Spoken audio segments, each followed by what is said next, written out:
Leo nimefanya kikao na wakuu wa idara na taasisi mbalimbali za serikali kwenye wilaya ya Mvomero na kwenye jimbo hili la Mvomero.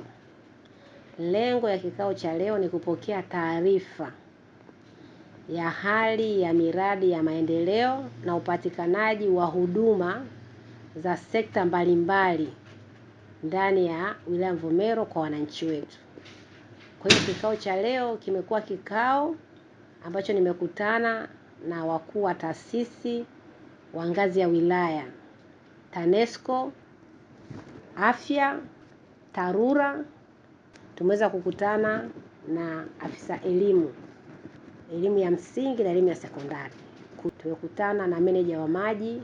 Kwa hiyo tumefanya kikao kizuri nikiwa kama mbunge wa jimbo la Mvomero, na nimeona kwamba serikali imetoa fedha nyingi, wakandarasi wako saiti kwenye miradi mbalimbali ya kisekta kama nilivyozitaja mwanzo: elimu, afya, barabara, umeme, maji.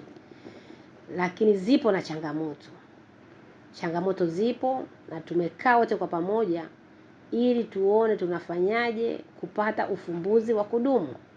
Kwa mfano, kwenye maji, yapo maeneo ambayo maji yanapatikana lakini kipindi ambacho tu mvua zinanyesha. Kwa hiyo tumekubaliana kwamba tuone sasa namna ya kuongeza nguvu kwenye kuchimba visima. Tunajua serikali kupitia ilani ya Chama cha Mapinduzi tuna mradi mkubwa tunasema mradi wa mtandao wa maji wa kitaifa, tunasema National Water Grid. Lakini mradi huu ni mkubwa, maji yanatolewa maeneo makubwa kwenye maziwa makuu kwenye nchi hii, yanaweza yakafika lakini kwa muda mrefu. Kwa hiyo sisi kama wilaya ya Mvomero lazima tujielekeze kuna namna ya kuongeza nguvu ya kuchimba visima vya maji ili wananchi wapate maji. Ni bora tuchimbe visima vya maji, wananchi watembee huo umbali mrefu kufuata maji hapo kwenye kisima kilichochimbwa, huku tukiendelea kukusanya nguvu ya kusambaza mtandao wa maji kufikia kwenye majumba yao. Kwa hiyo hilo tumekubaliana. Lakini na barabara nazo tumekubaliana kwamba barabara hizi sasa tuzijenge, tuweke vipaumbele kwenye idadi ya barabara zilizokuwa chini ya TARURA, tuzipange kwa kipaumbele kwa mujibu wa orodha kutokana na mahitaji makubwa.